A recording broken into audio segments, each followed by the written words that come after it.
Well, a bit of talk about family. I don't think I have mentioned in the previous videos that I cut off contact with my family some 30 years ago. All members, complete cut. It was something that felt very necessary at the time and which I haven't regretted. I have felt so much better without that.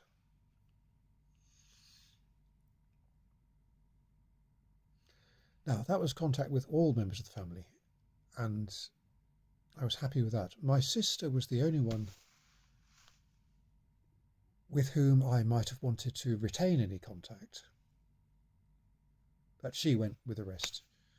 She was living overseas at the time. She is still living overseas, I find, and I hadn't had any direct contact with her for.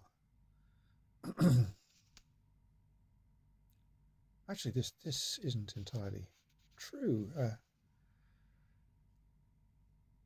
Within the year, within a yeah, maybe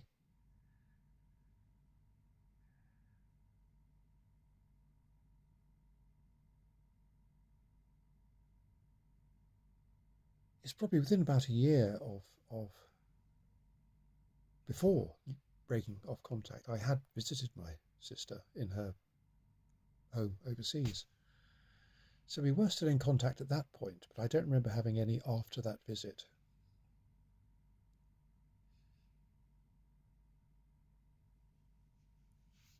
Anyway, to cut a long story short, I have recently felt an urge to re-establish some sort of contact with my sister to find out at least how she is. But since I don't know the name under which she's living now, I don't know where she is, I didn't have a lot to go on. Yesterday morning, having on Saturday spent quite a bit of time talking with a friend about abuse, as mentioned in another video, previous video, I spent time looking up the school at which some of this abuse had happened, just to confirm in my mind my memories that it was a tiny two-room school, maximum of 20 pupils, etc., etc. And I found a website which was related to the village and its history, with a section on the school with photographs, class photographs going back to 19th century up until the 1970s, including one that purported to be from 1966, a time which I was at the school. I looked at the photograph and I couldn't clearly identify myself until I was able to, I thought, to look for my sister. And she was in the photograph. I was next to her. The first thing was that the photograph wasn't 1966, because I would have been 5 in 1966.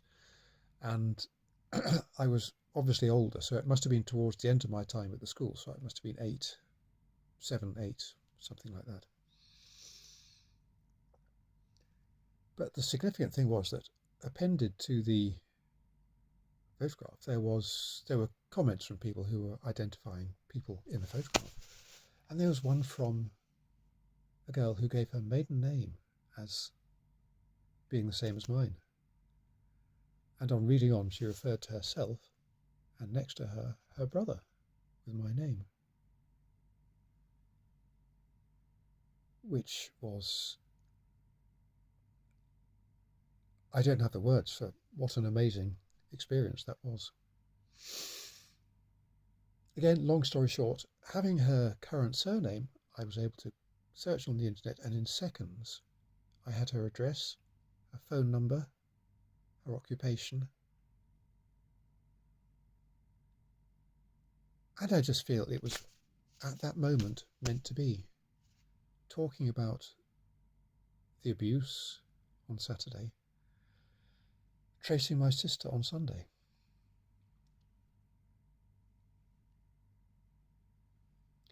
This discovery and further following up leads around it took up time, and I had I'd arranged to go and visit a friend tomorrow with the intention of making some psychedelic experiments. I'm not detailing that here. So I was a bit later than anticipated. I did share this with her, and I think she shared my excitement and did encourage me in my resolve to establish some contact with my sister. So I sent her a text message. After quite a long interval, she did get back. Now, my initial reaction was to read negativity into everything she said in the message, lukewarm, negative response, but I'm assured that wasn't the case. So, huge excitement, although I am left with now the dilemma of what do I do next? I will reply, but what do I say after 30 odd years? How do I explain and apologise why I cut her off? Why I only want to see her or speak to her? Amazing experience, amazing things happening in the last 2 days, but bringing up a lot of questions as well.